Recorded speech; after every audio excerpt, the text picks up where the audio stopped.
السلام علیکم ورحمۃ اللہ وبرکاتہ۔ عزیز طالبات، اللہ تعالیٰ کی ذات سے امید ہے آپ سب خیر و عافیت کے ساتھ ہوں گے، اور یقیناً آپ نے گزشتہ اسباق بھی سماعت کر لیے ہوں گے۔ آج ہم جامع ترمذی جلد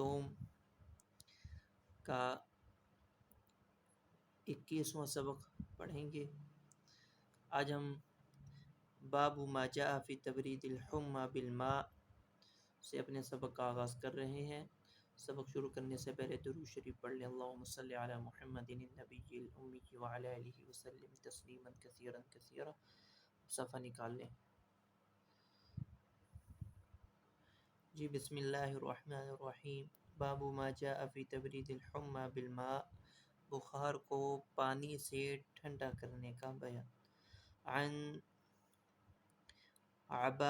عبایة بن رفاعة عن جده رافع بن خدیج عن النبي صلی اللہ علیہ وسلم قال الحمى فور من النار فابردوها بالماء۔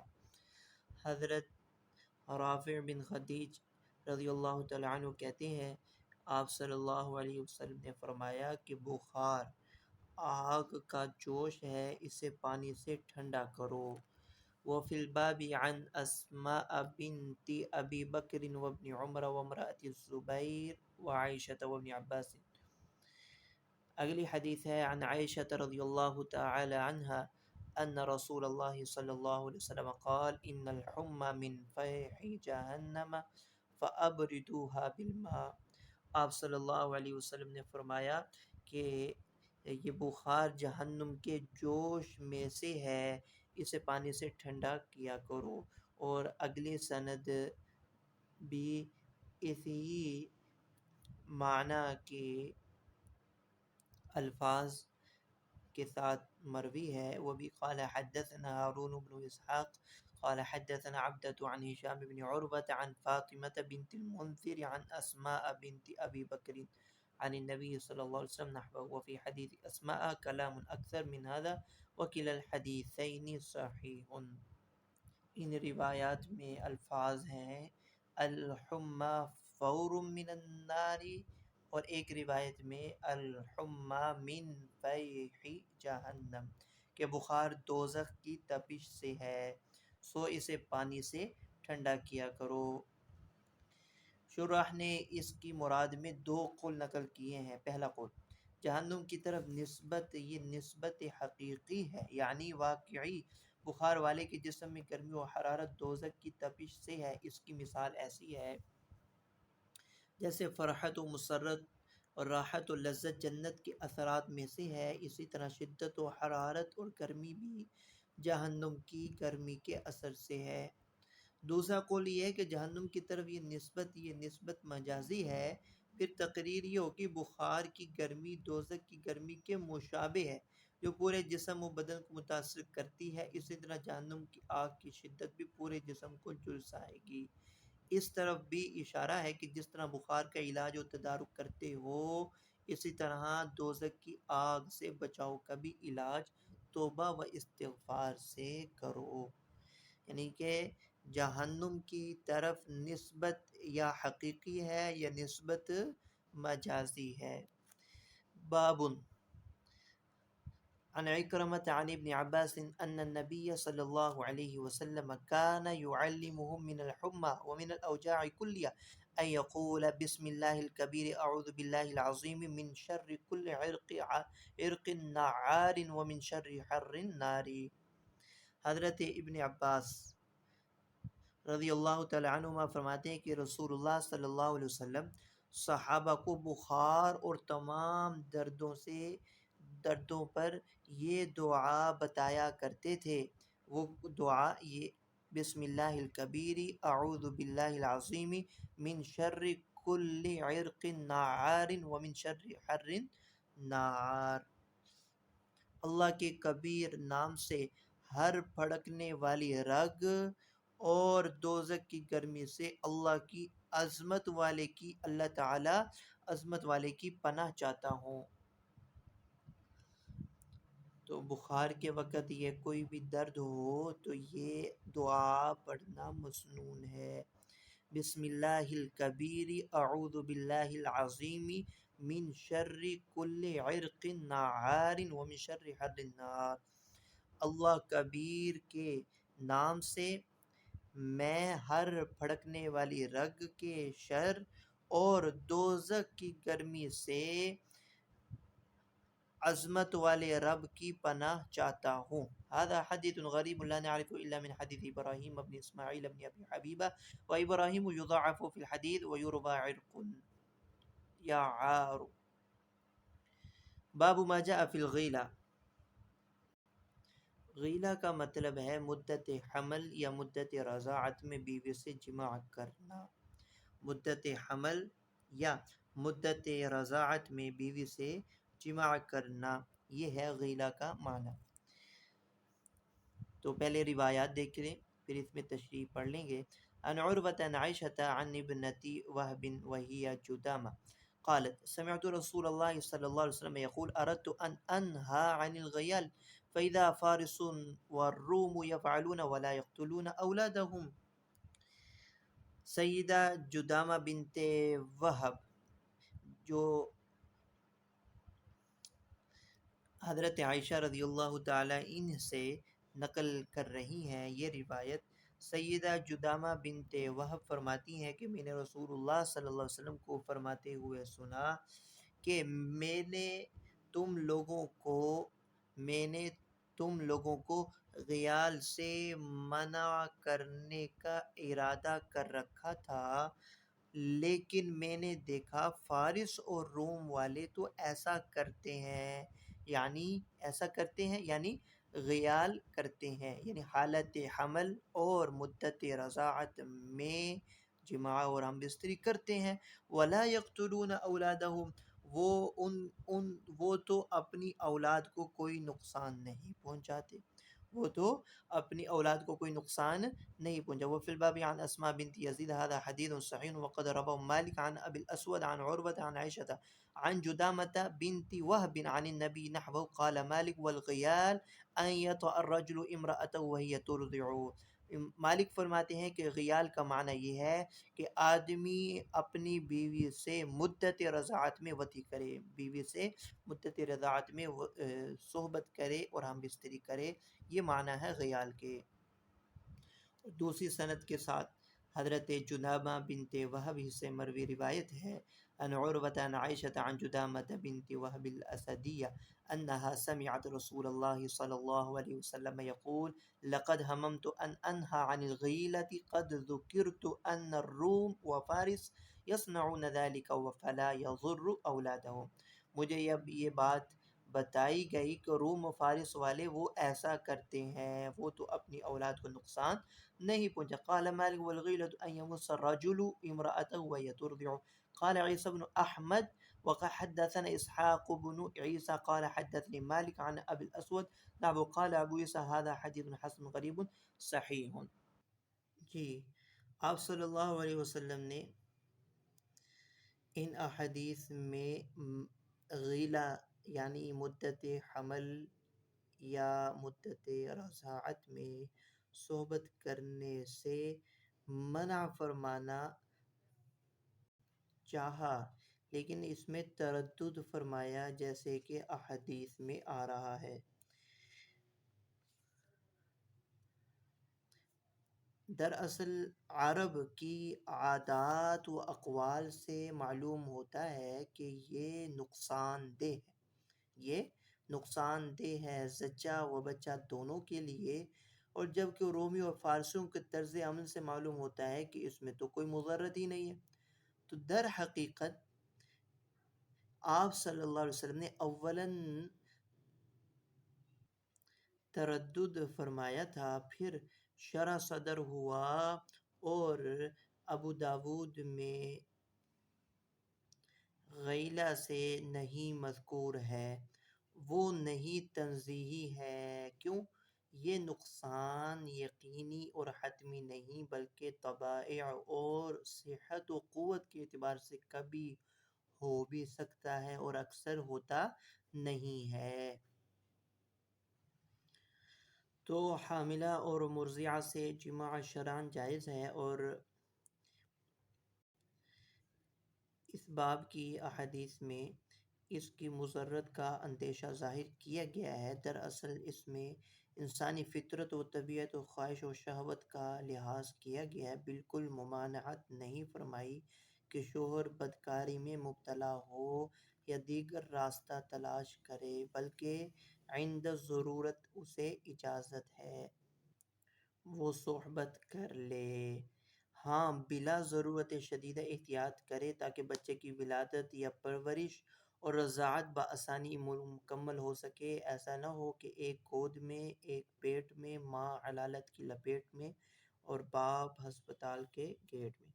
باب ما جاء فی دواء ذات الجنب، نمونیے کے علاج کے بیان میں۔ عن زید بن ارقم ان النبي صلی اللہ علیہ وسلم كان ينعت الزيت والورس من ذات الجنب قال قتادہ ويولد من الجانب الذي يشتكيه۔ حضرت زید بن ارقم سے مروی ہے کہ نبی کریم صلی اللہ علیہ وسلم نمونیے والے کے لیے زیتون اور ورس زرد رنگ کی بوٹی کا علاج تجویز فرمایا کرتے تھے۔ قتادہ کہتے ہیں کہ یہ دوا منہ کے اسی جانب سے ڈالی جائے جس طرف درد ہو رہا ہے۔ ھذا حدیث حسن صحیح وابو عبداللہ اسمہ میمون هو شیخ بصری۔ ورس ایک خاص قسم کی گھاس کہہ لیں اور اس کے مختلف قسم کے رنگ ہیں، زرد رنگ کی بوٹی بھی ہوتی ہے اور اس میں سرخ نرم چھلکے والی بھی بوٹی ہوتی ہے۔ فوائد اور خواص کے اعتبار سے یہ عود ہندی کے قریب تر ہے۔ یہ اگلی روایت ہے۔ عن خالد الحذاء حدثنا ميمون أبو عبد الله قال سمعت زيد بن أرقم قال أمرنا رسول الله أن نتداوى من ذات الجنب بالقسط البحري والزيت۔ حضرت زید بن ارقم فرماتے ہیں کہ رسول اللہ صلی اللہ علیہ وسلم نے ہمیں ذات الجنب یعنی نمونیے کا علاج قسط بحری اور زیتون سے کرنے کا حکم دیا۔ قسط بحری عود ہندی اور زیتون سے کرنے کا حکم دیا۔ عود ہندی گیس کو رفع کرتا ہے اور باطنی اعضاء کو تقویت دیتا ہے، اور ذات الجنب یعنی نمونیا حقیقی بلغم کی وجہ سے پیدا ہو تو عود ہندی اس صورت میں بھی مفید ہے۔ باب بلا عنوان عن عثمان بن ابي العاص انه قال اتاني رسول الله صلى الله عليه وسلم وبي وجع قد كان يهلكني فقال رسول الله امسح بيمينك 7 مرات وقل اعوذ بعزة الله وقدرته وسلطانه من شر ما اجد قال ففعلت فأذهب الله ما كان بي فلم أزل آمر به أهلي وغيرهم۔ حضرت عثمان بن ابی عاص کہتے ہیں کہ رسول اللہ صلی اللہ علیہ وسلم میرے ہاں تشریف لائے، مجھے اس وقت شدید درد تھا، قریب تھا کہ یہ درد مجھے ہلاک کر دے گا۔ رسول اللہ صلی اللہ علیہ وسلم نے فرمایا اپنے سیدھے دائیں ہاتھ سے درد کی جگہ کو چھوؤ اور یہ 7 مرتبہ پڑھو، اعوذ بعزت اللہ وقدرتی وسلطانی من شر ما اجدو، یہ کلمات 7 مرتبہ پڑھو۔ تو حضرت عثمان بن ابی عاص کہتے ہیں کہ میں نے یہ عمل کیا، اللہ تعالی نے مجھے شفا عطا فرمائی، فلم ازل آمر به اہلی وغیرہم، تو میں ہمیشہ گھر والوں کو اور دوسرے لوگوں کو یہ دعا بتاتا ہوں۔ هذا حدیث حسن صحیح۔ تو جہاں کہیں درد ہو جسم کے کسی حصے پر ہاتھ لگا کر وہاں یہ کلمات 7 مرتبہ پڑھ لینے چاہیے، اعوذ بعزت اللہ وقدرتہ وسلطانہ من شر ما اجد۔ اللہ تعالیٰ اس درد کو رفع فرمائیں گے۔ صحیح یقین اور اعتقاد کے ساتھ پڑھنا لازمی ہے۔ اللہ تعالیٰ اس یقین کا کچھ حصہ ہمیں بھی عطا فرمائے۔ باب ما جاء فی السنا، سنا کے بیان میں۔ یہ بھی ایک خاص قسم کی بوٹی ہے جس کو آج کل ہم سنا مکی کے نام سے یاد کرتے ہیں، اس کے بھی بڑے فوائد آتے ہیں۔ یہ چونکہ پیٹ کی صفائی، بلغم سودا کے لیے معتدل اور مسہل ہے، جلد کو صاف کرتی ہے، آدھے سر کے درد اور مرگی کے لیے شافی، قلب کو قوی، خارج دانے وغیرہ سب کے لیے مفید۔ دراصل اس کا معدے کی صفائی ہے، خون کے اندر جو خون کی جو خون میں انفیکشن ہو اس کے لیے بھی یہ کارآمد ہے۔ عن اسماء بنت عمیس ان رسول اللہ صلی اللہ علیہ وسلم سأل بما تستمشین قالت بشبر قال حار جار قالت ثم استمشيت بالسنا فقال النبي لو أن شيئا كان فيه شفاء من الموت لكان في السنا۔ حضرت اسما بنت عمیس کہتی ہیں کہ رسول اللہ صلی اللہ علیہ وسلم نے ان سے سوال کیا، بما تستمشینا، کہ تم کس چیز سے جلاب لیتی ہو، یعنی کس چیز سے اپنے قبض کو رفع کرتی ہو، بشبرم، شبرم سے، تو آپ نے فرمایا یہ تو بہت گرم اور سخت ہوتا ہے۔ تو حضرت اسما بنت عمیس فرماتی ہیں کہ پھر میں سنا کے ساتھ، سنا مکی کے ساتھ جلاب لیتی ہوں، یعنی اپنی قبض کو دور کرتی ہوں۔ تو آپ صلی اللہ علیہ وسلم نے فرمایا اگر کسی چیز میں موت سے شفا ہوتی تو وہ یہ جڑی بوٹی تھی۔ باب ما جاء فی التداوی بالعسل، شہد سے علاج کرنے کا بیان۔ عن ابی سعید قال جاء رجل الى النبی فقال ان اخی استطلق بطنه، ایک شخص آیا آپ صلی اللہ علیہ وسلم کے پاس اور کہا کہ میرے بھائی کا پیٹ جاری رہتا ہے، فقال، یعنی ان کو دست لگ گئے ہیں اور پیٹ جاری رہتا ہے، موشن لگے ہیں، فقال اسقی عسلا، اس کو شہد چٹوا، فسقاہ، اور وہ شہد چٹوایا انہوں نے، ثم جاء فقال یا رسول اللہ قد سقیت عسلا فلم یزده الا استطلاقا، کہ میں نے ان کو شہد دیا ہے اور ان کے پیٹ جاری ہونے میں اضافہ ہو گیا ہے، یعنی کہ دست اور زیادہ لگنے لگے۔ فقال رسول اللہ اسقی عسلا قال فسقاه ثم جاء فقال يا رسول الله قد سقيت عسلا فلم يزد الا استطلاقا قال فقال رسول الله صدق الله وكذب بطن اخيك اسقي عسلا فسقاه فبرأ۔ تیسری مرتبہ آپ نے فرمایا کہ اللہ کا قول سچا ہے، اللہ کا فرمان سچا ہے، تیرے بھائی کا پیٹ جھوٹا ہے، اس کو شہد ہی چٹواؤ۔ تو انہوں نے تیسری مرتبہ جا کر دوبارہ اپنے بھائی کو شہد ہی دیا تو وہ اللہ کے حکم سے تندرست ہو گئے۔ باب بلا عنوان، وبه قال حدثنا محمد بن مثنى قال حدثنا محمد بن جعفر قال حدثنا شعبة عن يزيد بن خالد قال سمعت المنهال بن عمرو يحدث عن سعيد بن جبير عن ابن عباس عن النبي صلى الله عليه وسلم أنه قال ما من عبد مسلم يعود مريضا لم يحضر أجله فيقول 7 مرات۔ آپ صلی اللہ علیہ وسلم نے فرمایا کہ جو بندہ مسلمان کسی مریض کی عیادت کے لیے جاتا ہے، لم یحضر اجل ہو، اس کی موت کا وقت نہ آیا ہو، تو وہ یہ کلمات 7 مرتبہ کہہ لے، یعنی کہ جو مریض کی عیادت کے لیے گیا ہے وہ اس مریض کے پاس جا کر یہ کلمات 7 مرتبہ کہہ دے، اسأل اللہ العظیم رب العرش العظیم ان یشفیک الا عوفیہ، اللہ تعالیٰ اس کو تندرست فرما دیں گے، یعنی کہ وہ صحت یاب ہو جائے گا بشرطے کہ اس کی موت کا وقت آ نہ گیا ہو۔